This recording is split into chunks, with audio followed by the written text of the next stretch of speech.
Hey folks, Dooger Does here. Welcome back to my channel. Today I'm back at you with another movie review. I found another movie I thought I'd want to talk about. It's called Close Range. It was made in 2015. It's an hour and a half, about an hour and a half long. It stars Scott Adkins, and if you don't know who he is, if you've seen any of the Undisputed movies, he plays the bad guy Boyka in those movies. And he's an up-and-coming action film star, and let me tell you, his movies do not disappoint. They have a lot of action in them. He also did a movie with Jean-Claude Van Damme that's a really good movie as well. I can't think of the name of it, but he's really good. He's one of my favorite current action stars, and the action in this movie does not let down. It's very action-packed. I'll tell you this, it's not for kids. There's a lot of bad language in it, and there's a lot of violence in it. So, definitely not for the kiddos. This is mainly for adults. I found it on Netflix. I gave it 4 out of 5 stars.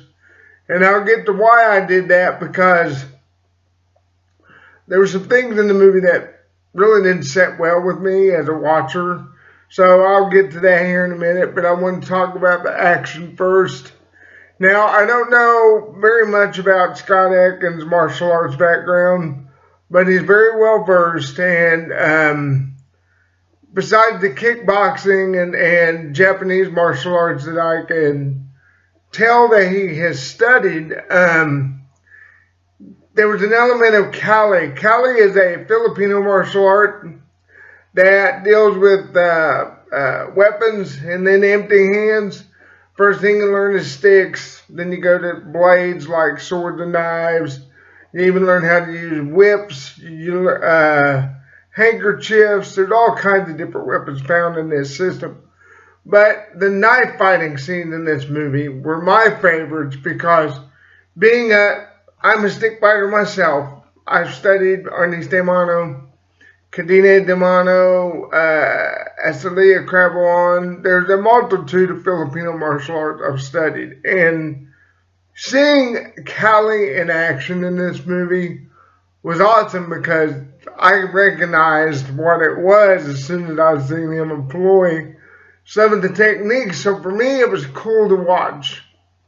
Seeing those scenes were just unbelievable. In fact, some of the techniques that he does in the movie I've never seen before myself. I don't know if they were created for this movie or someone really knows their stuff, because that was awesome. I really did like that. And the storyline basically is Scott Adkins' character is a former soldier who is basically a gun for hire now.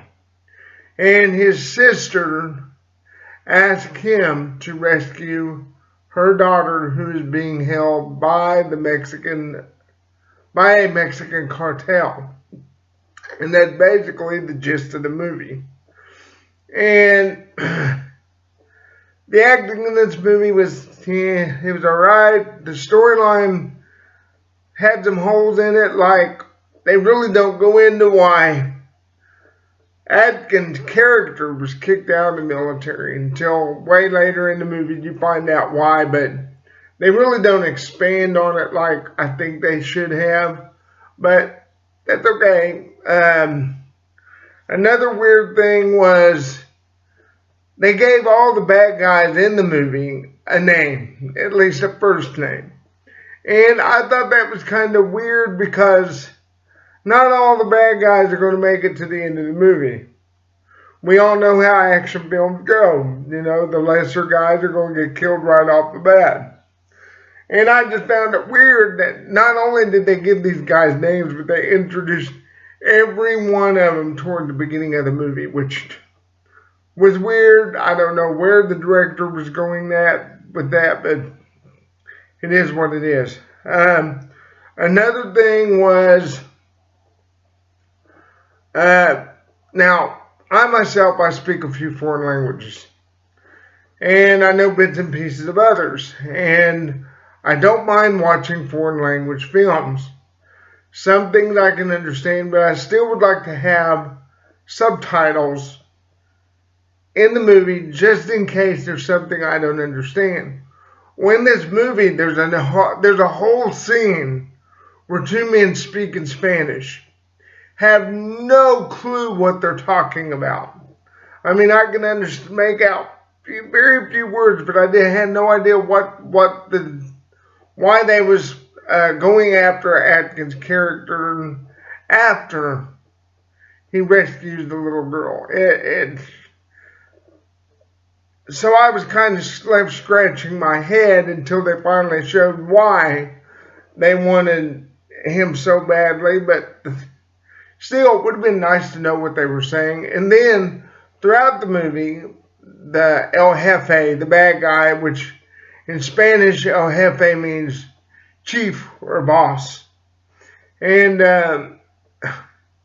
he would say things to his men in Spanish, and you had no idea what he was saying again. There was no subtitles, and that kind of bothered me. I would have really liked to have the subtitles. Now, there's another actor in this movie I want to talk about, not really for his acting abilities, but it's for what else he can do. At the end of the movie, there's a song played called Everybody Gotta Fall Down. And it was such a cool song that I had to find out who sang it. And the song had a real bluesy, folky sound to it. Kind of reminded me of Tom Waits a little bit. Excuse me. Yeah, it had like a real Tom Waits feel to it. His voice wasn't as deep as Tom Waits, but it was pretty growly. You know, I kind of like that. But his name is Jake LaBots, Jakela.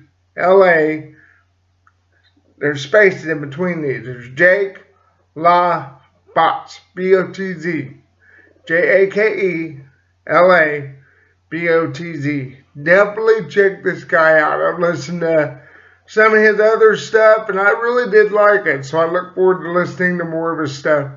He's also an actor. He's been in a lot of movies. I forgot to write down some of them so you can check them out. I personally didn't like him in this movie because he plays the stepfather of the girl who got kidnapped. Well, the mother looked a little bit older than him, and he was all tattooed up. They really just didn't look like they fit together. So I didn't think he really fit that role very well. But I liked his look. He had like a 50s kind of vibe to him. Had his hair slicked back. Kind of wore some, he had dungarees on. Really, you know, like a kind of a biker look. Like a 50s style biker look. And I thought that was cool because I wish I could pull that look off. You know what I mean? But unfortunately, I don't have the hair or the looks for it. So it is what it is. You know, I've got looks, it's just not the kind I would like to have, you know what I mean? But all in all, good movie. Definitely check it out. I think I said I gave it 4 out of 5 stars, and it was mainly because of the things I mentioned that I didn't like about it, and that's why I only gave it 4 stars. I would have given it 5 if I had just had those subtitles. But other than that, great movie. Definitely check it out. Any Scott Adkins movie is worth watching. All the Undisputed movies. He's in a movie called Ninja 2, which is really good. I wish I could remember the name of that movie he did with Dolph Lundgren. That's good. But that's another one. And the one he did with Jean-Claude Van Damme is pretty good as well. So definitely give this movie a look, and also look for some of the others I mentioned. They're all really good. Anyway, folks, you have a great day, and I'll be back again soon with another review for you. Y'all have a great day. This is Dooger Does saying do good, and bye-bye.